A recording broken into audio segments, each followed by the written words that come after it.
पंहिंजनि जो ॾिनल ज़ख़म ॾाढी तकलीफ़ ॾींदो आहे। ॿाहिरियों ज़ख़म त सभु को ॾिसी ऐं पुछा कंदो आहे त ऐं उनजो इलाज बि आहे, पर अंदरियों ज़ख़म जेको सो कंहिंखे नज़र बि न ईंदो ऐं उनजो इलाज बि कोन हूंदो आहे। ॿिनि शयुनि खे जेको सो मां सलाम कंदो आहियां, हिकु जेको सो क़बर खे ऐं ॿियो मस्जिद खे, छाकाणि जो हिन ॿिन्हिनि में जेको सो कंहिं बि दौलतमंद जो ऐं ग़रीब जो को बि फ़र्क़ु कोन्हे हिननि में। इहो कीअं? जेको सो दौलतमंद हुजे या ग़रीब हुजे, क़बर में ॿिन्हिनि जे लाइ साॻियो ई बिस्तरो आहे। ऐं मस्जिद में बि दौलतमंद हुजे या ग़रीब हुजे, जेको सो सिफ़ हिकिड़ी में ॿई बीहंदा। ऐं अंग्रेज़ ऐं मुस्लमाननि में जेको सो कहिड़ो फ़र्क़ु आहे? जेको सो अंग्रेज़ त ज़ाहिर में उहे अंग्रेज़ आहिनि, हू सॼो ॾींहुं हक़ लाल जो कमाईंदा ऐं मिलावट खां जेको सो परे हूंदा आहिनि, हराम खां परे हूंदा आहिनि।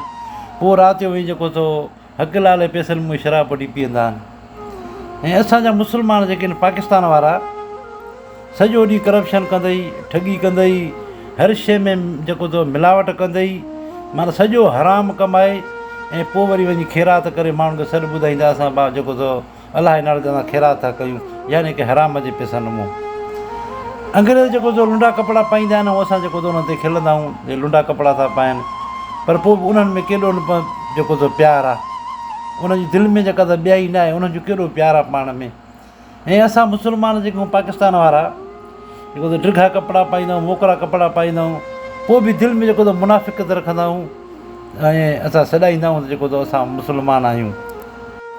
कुतो जेको सो असां चवंदा आहियूं त कुतो जानवर आहे, पर कुते खे तव्हां 2-3 ॾींहं तव्हां कुते खे तव्हां खारायो, हू पंहिंजी सॼी ज़िंदगी तव्हांजे मथां क़ुर्बान करे छॾींदो।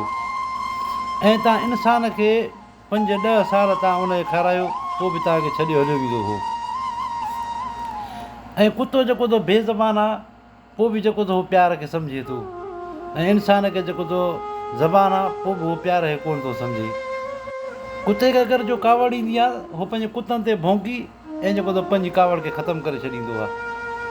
ऐं असां इंसाननि खे जॾहिं कावड़ ईंदी आहे त ॿिए इंसान खे मारे, पोइ बि असांजी कावड़ घटि न आहे थींदी। कुते खे न दिमाग़ु आहे, न कुते खे तइलीम आहे, पोइ बि जेको हू प्यार जी ॿोली खे सम्झे थो।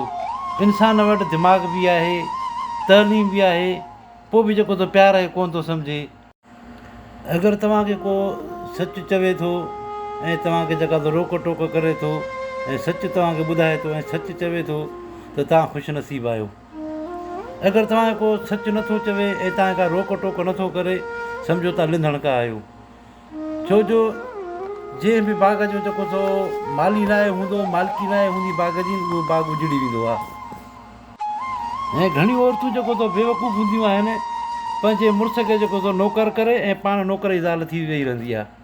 ऐं जेका अकुलमंद जेका औरत हूंदी आहे, उहा पंहिंजे मुड़ुस खे जेको सो बादशाह कंदी आहे ऐं पाण वरी बि बादशाह जी राणी थी वेही रहंदी आहे।